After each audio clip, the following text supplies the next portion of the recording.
چوتھا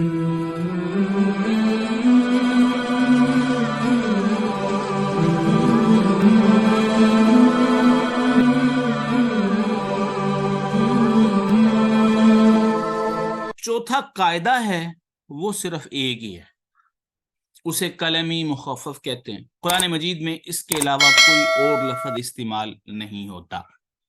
اچھا، وہ ادا کے بعد کوئی ساکن کلمہ آ جائے، دونوں صورتوں میں 3 سے 5 الف کے برابر جو ہے یہ ہم لفظ کو دراز کریں گے، لمبا کریں گے۔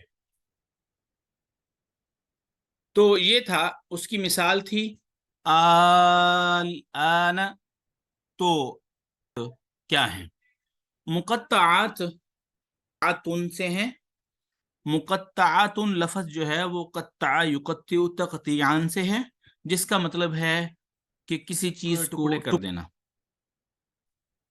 کسی چیز کو ٹکڑے ٹکڑے کر دینا۔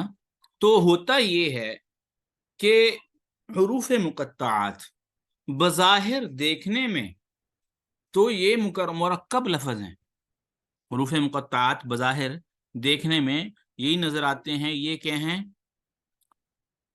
یعنی کہ ملے ہوئے الفاظ ہیں۔ جیسے آپ یہاں دیکھیں تو آپ کو یہ لگ رہا ہوگا ایک لفظ ہے، یہ 2 ہیں، یہ 2 3 یہ 4 یہ 5، بظاہر آپ کو یہ جڑے ہوئے نظر آ رہے ہیں، ٹھیک ہے۔ لیکن ہوتا یہ ہے کہ ان کو پڑھتے ہوئے ایسے ہی پڑھتے ہیں جیسے آپ کوئی مفرد لفظ پڑھ رہے ہوں، جیسے الف با تا ثا جیم ہا خا پڑھ رہے ہوں اور اس کو علیحدہ علیحدہ ایک ایک کر کے پڑھیں، اور ایک مکمل ایک حرف پڑھیں، پھر دوسرا پڑھیں، پھر تیسرا پڑھیں، اس طرح ہوتا ہے۔ لیکن جو مرکب ہوتے ہیں اس میں یہ ہوتا ہے کہ لفظ کو تھوڑا پڑھتے ہیں، لکھنے میں بھی تھوڑا آتا ہے، پڑھنے میں بھی تھوڑا آتا ہے۔ تو لیکن مقطعات میں یہ ہے کہ جو لفظ ہے وہ پورے کا پورا پڑھا جائے گا۔ تو مقطعات کا مطلب ہوتا ہے کٹے ہوئے، اسی لیے ان کو مقطعات کہتے ہیں، کیونکہ یہ کٹ کٹ کر آتے ہیں۔ یہ حروف جو ہیں کٹ کر آتے ہیں مراد، یعنی کہ ایک حرف پڑھا، پھر دوسرا، پھر تیسرا، پھر چوتھا، اس طرح پڑھے جاتے ہیں۔ تو حروف مقطعات سے مراد ایسے حروف جو جن کو قرآن میں علیحدہ علیحدہ پڑھا جاتا ہے، جس طرح سبق نمبر 4 میں حروف مرکبات کے پڑھنے کا طریقہ بتایا گیا، ٹھیک ہے۔ یعنی کہ جو سبق نمبر 4 میں ہم نے پڑھا تھا کہ کس طرح جو ہے وہ ہم مرکبات کو پڑھتے ہیں، لیکن ان کو مکمل طور پر جو ہے وہ علیحدہ علیحدہ پڑھتے ہیں۔ اچھا، ایک بات تو یہ ہو گئی۔ دوسری بات یہ ہے کہ یہ جو حروف مقطعات ہیں قرآن مجید کی 29 صورتوں کے شروع میں آتے ہیں۔ قرآن مجید میں آپ کو معلوم ہے جو ہیں وہ صورتیں کتنی ہیں، 114 صورتیں ہیں، اور 114 صورتوں میں سے 29 کے شروع میں یہ جو الفاظ ہیں حروف مقطعات جنہیں ہم کہتے ہیں، یعنی کٹے ہوئے الفاظ۔ کٹے ہوئے الفاظ کہنے کی ایک وجہ تو یہ ہے کہ ایک ایک کر کے پڑھے جاتے ہیں، مرکب ہونے کے باوجود مرکب نہیں ہوتے۔ ایک دوسری وجہ یہ ہے کہ ان کا پچھلے اور اگلے معنی سے کوئی تعلق نہیں ہوتا، یعنی کہ سورت کے شروع میں جو بھی سورت شروع ہو رہی ہے کسی لفظ سے شروع ہوئی، کسی معنی سے شروع ہو رہی ہے، اس کا کوئی معنی سے تعلق نہیں ہے۔ مطلب یہ کہ ان کا معنی اللہ ہی بہتر جانتا ہے، ان کا معنی اور کوئی شخص نہیں جانتا۔ تو اس لیے ان کو مقطعات کہا جاتا ہے کہ معنی کے لحاظ سے بھی کٹے ہوئے کلام کا حصہ نہیں ہے، اور دوسری طرح بھی جب پڑھنے میں آتے ہیں تو کٹ کے علیحدہ علیحدہ کر کے پڑھے جاتے ہیں، اس طرح یہ مقطعات کہلاتے ہیں۔ اب قرآن مجید میں حروف مقطعات کی 5 اقسام ہیں۔ نمبر 1 پہ ایک حرفی حروف مقطعات، ٹھیک ہے، ایک حرفی، یعنی کہ کل جو تعداد ہے حروف مقطعات کی وہ ہیں 14، 29 جو صورتوں کے شروع میں آتے ہیں، اور یعنی کہ ان کی کل تعداد جو ہیں وہ 14 ہیں۔ کل تعداد یعنی کہ اگر ان کو ایک بار شمار کیا جائے، جو کئی الفاظ ایسے ہیں جو 2 2 3 3 بار آئے ہیں، اگر ایک بار ہی ان کو شمار کیا جائے تو ان کی تعداد 14 بنتی ہے۔ تو یہ 14 الفاظ ہیں۔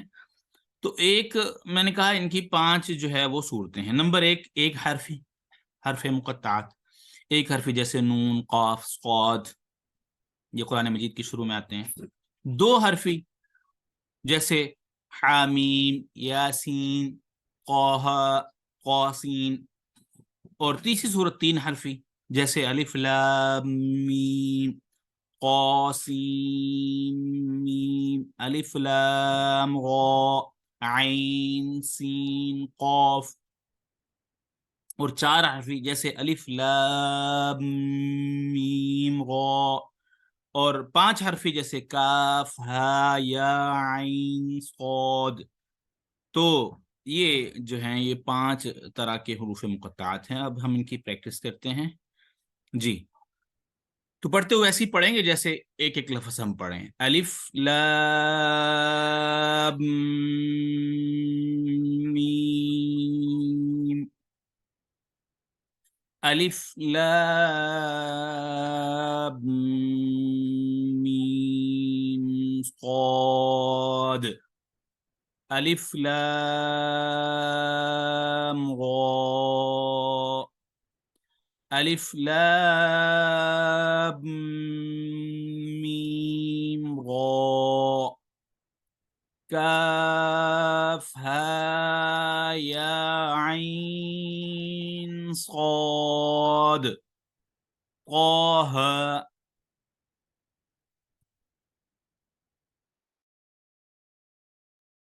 قاسم میم، قاسین، یاسین،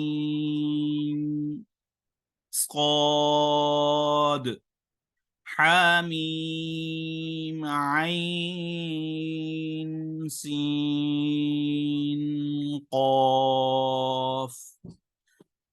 تو کہتے ہیں ہدایت الف لام میم میں الف کے بعد لام پر 5 الف کے برابر مد، پھر میم پر غنہ، پھر میم پر اسی طرح مد ہوگی جیسے اس کے اوپر مد لکھی ہوئی ہے.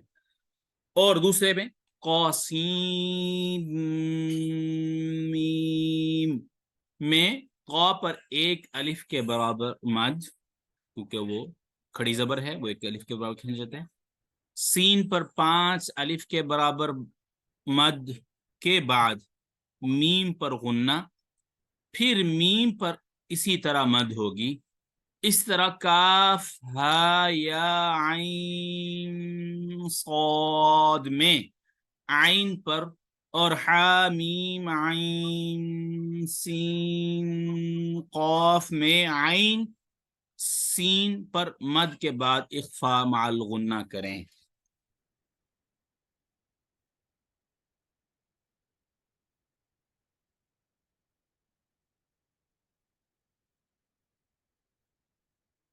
اور اسی طرح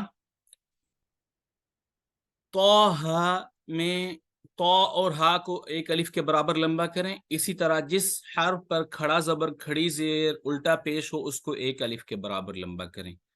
تو یہ تھی اس آج کے سبق کا حروف مقطعات کا سبق نمبر 19. تو یہاں ہم نے سیکھا کہ حروف مقطعات کو پڑھنے کا طریقہ کیا ہے اور کتنی بار قرآن مجید میں آتے ہیں اور کیسے پڑھے جاتے ہیں، وہ مقطعات کا معنی اور مفہوم کیا ہے. تو آج کے لیے اتنا ہی کافی ہے. آپ میں سے اگر کوئی سنانا چاہیں تو بلا شبہ وہ سنا سکتے ہیں، ہمارے پاس ٹائم ہے.